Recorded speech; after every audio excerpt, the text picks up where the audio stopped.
김혜민의 이슈앤피플 하루 이슈를 키워드로 정리해보겠습니다. 톡톡 뉴스와 상식. 매주 수요일은 최휘 아나운서와 함께합니다. 어서 오세요. 안녕하세요. 추희입니다. 가을이 왔어요. 네. 이번 가을엔 뭐 할 거예요? 이번 가을에는 좀 맛있는 걸 많이 먹고 이제 건강을 좀 신경을 쓰려고 생각 중입니다. 가을에 맛있는 걸 많이 먹고 건강을 신경 쓰겠다. 왜요? 이제 조금 여름에 입던 얇은 옷들 대신 좀 이제 몸을 좀 가려질 수 있는 그런 의상을 입게 되다 보니까 좀 다이어트보다는 그래도 맛있는 음식 먹으면서 행복하자. 뭐 이런 계획을 갖고 있습니다. 별 계획이 아니었군요. 네, 별 계획 아닌 걸 참 열심히 설명했어요. 지금 3018님이 뱅크의 가을의 전설이라니 추억이 새록새록하네요.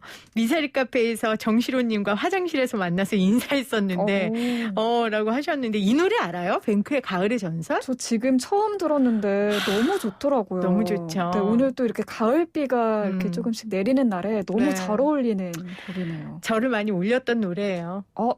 뭐 결혼 전에 거기까지 할게요. 알겠습니다.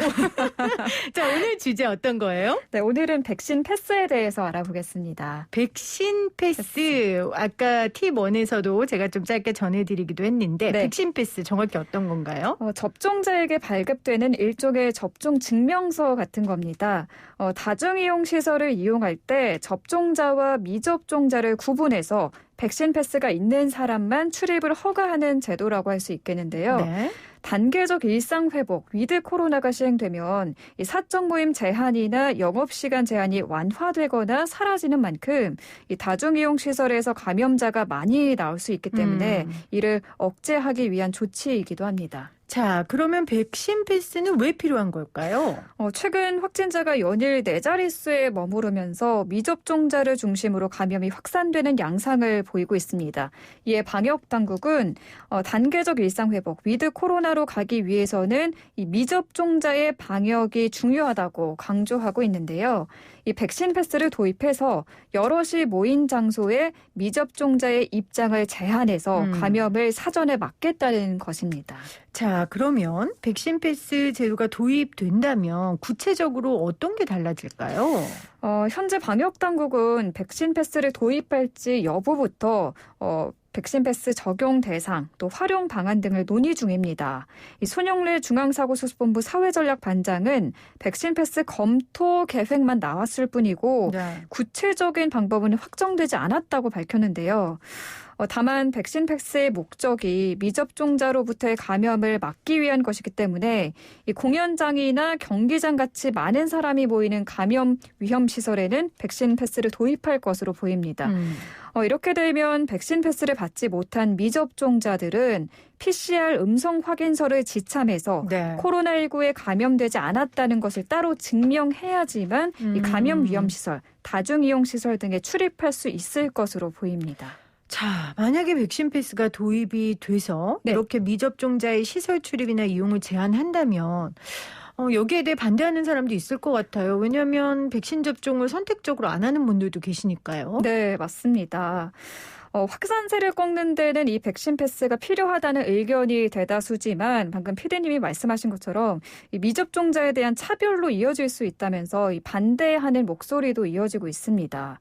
이 백신에 대한 불안감으로 선택적으로 자의적으로 맞지 않는 분들은 백신 접종은 개인의 선택의 문제이다. 불이익을 줘서는 안 된다는 입장이고요. 기저질환이 있거나 건강 상태 등의 이유로 맞고 싶어도 맞지 못하는 분들도 있거든요. 그런 분들도 있겠네요. 네, 이분들은 미접종자의 다중이용 시설 방문 제한은 과한 처사다라면서 반대하고 있는 상황입니다. 근데 방문 제한을 하는 건 아니잖아요. 증명을 하면 들여보내주는 거잖아요. 네, 그 PCR 음성 확인서를 직접 하면은 방문이 가능합니다. 한편 지난 1일에는 청와대 국민청원 게시판에 백신 패스 도입에 반대한다는 청원 글이 올라왔습니다. 벌써 5만 명이 넘는 사람들이 동의를 했고요. 본인을 암 환자라고 밝힌 누리꾼은 지금도 미접종자는 회사와 사회에서 눈치를 받고 단체 입장 제한이라는 페널티를 받고 있다면서 이 코로나보다 백신 부작용이 더 두렵다. 백신 패스가 기본권을 침해하고 있다고 주장하기도 했습니다. 물론 기저질환자나 암 환자 같은 이런 어려움 때문에 맞지 못하는 분들도 계시지만 네. 사실 모든 선택의 대가를 치러야 하니까요. 네. 저는 2차까지 접종을 했습니다만 저도 그 2차 접종을 선택했을 때 혹시 모를 부작용, 그것 때문에 어려움이 있을 걸 알면서도 선택한 거거든요. 네, 그 대가를 기꺼이 치르겠다고. 그리고 실제 아주 경미하지만 부작용이 당연히 있었고요. 네. 만약에 본인들이 그런 부작용이 무서워서 선택하지 않은 거라면 글쎄요. 거기에 대한 대가는 치러야 하지 않을까라는 개인적인 생각이 듭니다. 그리고 아예 출입을 막는 것도 아니고 네. 검사를 하면 들여보내주는 거니까. 맞습니다. 제 개인적인 생각입니다만. 자, 그렇다면 방역당국은 어떤 입장입니까?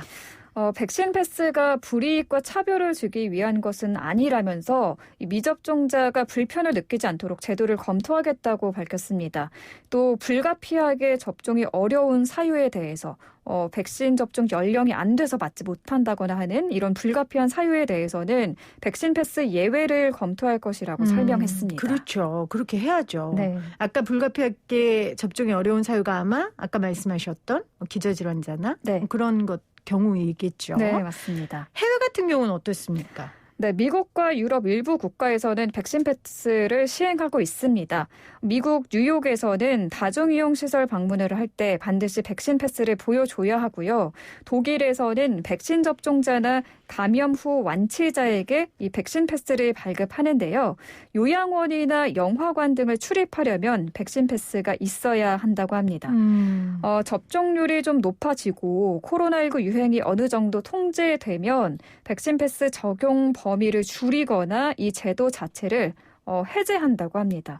다만 이탈리아와 프랑스에서도 이 백신 패스를 반대하는 시위가 일어나기도 했습니다. 네. 오늘 보이는 라디오에 거의 500명 가까운 분들이, 450명 가까운 분들이 지금 함께 해주고 계신데, 그래서 이 보이는 라디오 창에 의견들을 남겨주고 계세요. 뭐 감수해야 하지 않을까 싶은데요라고 남기신 분도 계시고, 우리 엄마도 암 환자인데 맞으셨어요. 또 일단 백신 패스가 나와서 콘서트 같은 행사가 다시 재개됐으면 좋겠습니다. 이렇게 남겨주셨습니다. 자, 오늘 최휘 아나운서와 함께 백신 패스 제도에 대한 이야기 나눠봤는데, 자, 퀴즈 어떤 겁니까? 네, 코로나19 백신을 맞지 않은 사람은 다중이용시설의 출입을 제한하는 이것은 코로나19 백신 접종자에게 발급되는 일종의 접종 증명서 같은 건데요. 자, 이것은 무엇일까요? 1번 백신 패스, 2번 프리패스. 네, 1번 백신 패스, 2번 프리패스. 단문 50원, 장문 100원의 유료 문자 샵 0945 우물정 0945로 정답 보내주시면서 오늘 정답에 대한 여러분들의 생각 아까 보이는 라디오 창에 남겨주신 분들처럼 남겨주시기를 바랍니다. 그런데 선물을 받으시려면 보이는 라디오 창에 남기시면 안 돼요. 네. 제가 개인정보가 필요하기 때문에 단문 50원, 장문 100원의 유료 문자로 보내주시면 되겠습니다. 톡톡 뉴스와 상식 오늘은 최휘 아나운서와 함께했어요. 고맙습니다. 감사합니다.